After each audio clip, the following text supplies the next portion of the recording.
मनमोहन सिंह जी का जन्म 26 सितंबर 1932, मृत्यु 26 दिसंबर 2024। भारत गणराज्य के 13वें प्रधानमंत्री थे। साथ ही साथ वे एक अर्थशास्त्री भी थे। लोकसभा चुनाव 2009 में मिली जीत के बाद वे जवाहरलाल नेहरू के बाद भारत के पहले ऐसे प्रधानमंत्री बने जिनको 5 वर्षों का कार्यकाल सफलतापूर्वक पूरा करने के बाद लगातार दूसरी बार प्रधानमंत्री बनने का अवसर मिला था।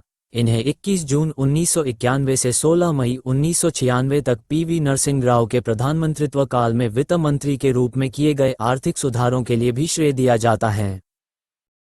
मनमोहन सिंह जी का जन्म ब्रिटिश भारत के पंजाब में 26 सितंबर 1932 को हुआ था। उनकी माता का नाम अमृत कौर और पिता का नाम गुरुमुख सिंह था। देश के विभाजन के बाद सिंह का परिवार भारत चला आया। यहाँ पंजाब विश्वविद्यालय से उन्होंने स्नातक तथा स्नातकोत्तर स्तर की पढ़ाई पूरी की।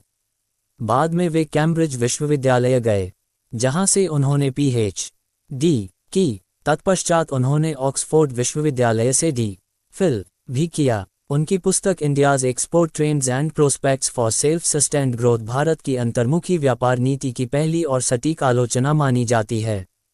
डॉक्टर सिंह ने अर्थशास्त्र के अध्यापक के तौर पर काफ़ी ख्याति अर्जित की। वे पंजाब विश्वविद्यालय और बाद में प्रतिष्ठित दिल्ली स्कूल ऑफ इकोनॉमिक्स में प्राध्यापक रहे। इसी बीच वे संयुक्त राष्ट्र व्यापार और विकास सम्मेलन सचिवालय में सलाहकार भी रहे और 1987 तथा 1990 में जेनेवा में साउथ कमीशन में सचिव भी रहे। 1971 में डॉक्टर सिंह भारत के वाणिज्य एवं उद्योग मंत्रालय में आर्थिक सलाहकार के तौर पर नियुक्त किए गए। इसके तुरंत बाद 1972 में उन्हें वित्त मंत्रालय में मुख्य आर्थिक सलाहकार बनाया गया। इसके बाद के वर्षों में वे योजना आयोग के उपाध्यक्ष, रिजर्व बैंक के गवर्नर, प्रधानमंत्री के आर्थिक सलाहकार और विश्वविद्यालय अनुदान आयोग के अध्यक्ष भी रहे हैं। भारत के आर्थिक इतिहास में हाल के वर्षों में सबसे महत्वपूर्ण मोड़ तब आया जब डॉक्टर सिंह 1991 से 1996 तक भारत के वित्त मंत्री रहे। उन्हें भारत के आर्थिक सुधारों का प्रणेता माना गया है। आम जनमानस में ये साल निश्चित रूप से डॉक्टर सिंह के व्यक्तित्व के इर्द गिर्द घूमता रहा है। डॉक्टर सिंह के परिवार में उनकी पत्नी श्रीमती गुरशरण कौर और 3 बेटियां हैं। 1985 में राजीव गांधी के शासनकाल में मनमोहन सिंह को भारतीय योजना आयोग का उपाध्यक्ष नियुक्त किया गया। इस पद पर उन्होंने निरंतर 5 वर्षों तक कार्य किया, जबकि 1990 में ये प्रधानमंत्री के आर्थिक सलाहकार बनाए गए। जब पीवी नरसिंह राव प्रधानमंत्री बने तो उन्होंने मनमोहन सिंह को 1991 में अपने मंत्रिमंडल में सम्मिलित करते हुए वित्त मंत्रालय का स्वतंत्र प्रभार सौंप दिया। इस समय डॉक्टर मनमोहन सिंह न तो लोकसभा और न ही राज्यसभा के सदस्य थे, लेकिन संवैधानिक व्यवस्था के अनुसार सरकार के मंत्री को संसद का सदस्य होना आवश्यक होता है। इसलिए उन्हें 1991 में असम से राज्यसभा के लिए चुना गया। मनमोहन सिंह ने आर्थिक उदारीकरण को उपचार के रूप में प्रस्तुत किया और भारतीय अर्थव्यवस्था को विश्व बाजार के साथ जोड़ दिया। डॉक्टर मनमोहन सिंह ने आयात और निर्यात को भी सरल बनाया। लाइसेंस एवं परमिट गुज़रे ज़माने की चीज़ हो गई। निजी पूंजी को उत्साहित करके रुगन एवं घाटे में चलने वाले सार्वजनिक उपक्रमों हेतु अलग से नीतियां विकसित की। नई अर्थव्यवस्था जब घुटनों पर चल रही थी तब पी.वी. नरसिम्हा राव को कटु आलोचना का शिकार होना पड़ा। विपक्ष उन्हें नए आर्थिक प्रयोग से सावधान कर रहा था, लेकिन श्री राव ने मनमोहन सिंह पर पूरा यकीन रखा।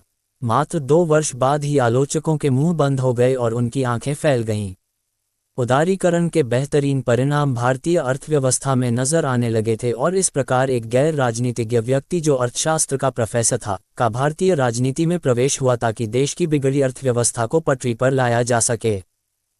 सिंह पहले पंजाब यूनिवर्सिटी और बाद में दिल्ली स्कूल ऑफ इकोनॉमिक्स में प्रोफेसर के पद पर थे।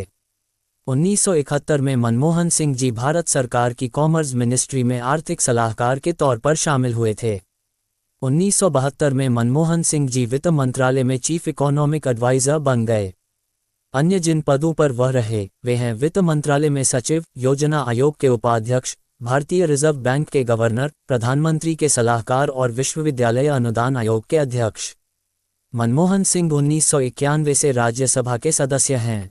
1998 से 2004 में वह राज्यसभा में विपक्ष के नेता थे।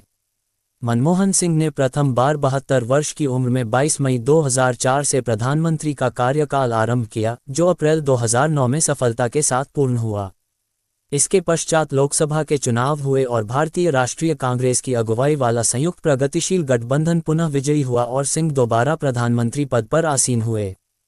प्रधानमंत्री मनमोहन सिंह जी की 2 बार बाईपास सर्जरी हुई है। दूसरी बार फरवरी 2009 में विशेषज्ञ शल्य चिकित्सकों की टीम ने अखिल भारतीय आयुर्विज्ञान संस्थान में इनकी शल्य चिकित्सा की।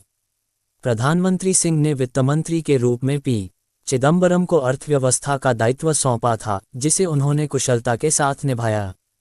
लेकिन 2009 की विश्वव्यापी आर्थिक मंदी का प्रभाव भारत में भी देखने को मिला, परंतु भारत की बैंकिंग व्यवस्था का आधार मजबूत होने के कारण उसे उतना नुकसान नहीं उठाना पड़ा जितना अमेरिका और अन्य देशों को उठाना पड़ा है। 26 नवंबर 2008 को देश की आर्थिक राजधानी मुंबई पर पाकिस्तान द्वारा प्रायोजित आतंकियों ने हमला किया। दिल दहला देने वाले उस हमले ने देश को हिलाकर रख दिया था। तब सिंह ने शिवराज पाटिल को हटाकर पी चिदंबरम को गृह मंत्रालय की जिम्मेदारी सौंपी और प्रणब मुखर्जी को नया वित्त मंत्री बनाया। पुरस्कार एवं सम्मान। सन 1987 में उपरोक्त पद्म विभूषण के अतिरिक्त भारत के सार्वजनिक जीवन में डॉक्टर सिंह को अनेकों पुरस्कार व सम्मान मिल चुके हैं, जिनमें प्रमुख हैं 2002 सर्वश्रेष्ठ सांसद, 1995 में इंडियन साइंस कांग्रेस का जवाहरलाल नेहरू पुरस्कार, 1993 और 1994 का Asia money award for finance minister of the year, 1994 का euro money award for the finance minister of the year, 1956 में कैम्ब्रिज विश्वविद्यालय का एडम स्मिथ पुरस्कार। डॉक्टर सिंह ने कई राष्ट्रीय व अंतर्राष्ट्रीय संगठनों में भारत का प्रतिनिधित्व किया है। अपने राजनीतिक जीवन में वे 1991 से राज्यसभा के सांसद तो रहे ही, 1998 तथा 2004 की संसद में विपक्ष के नेता भी रह चुके हैं।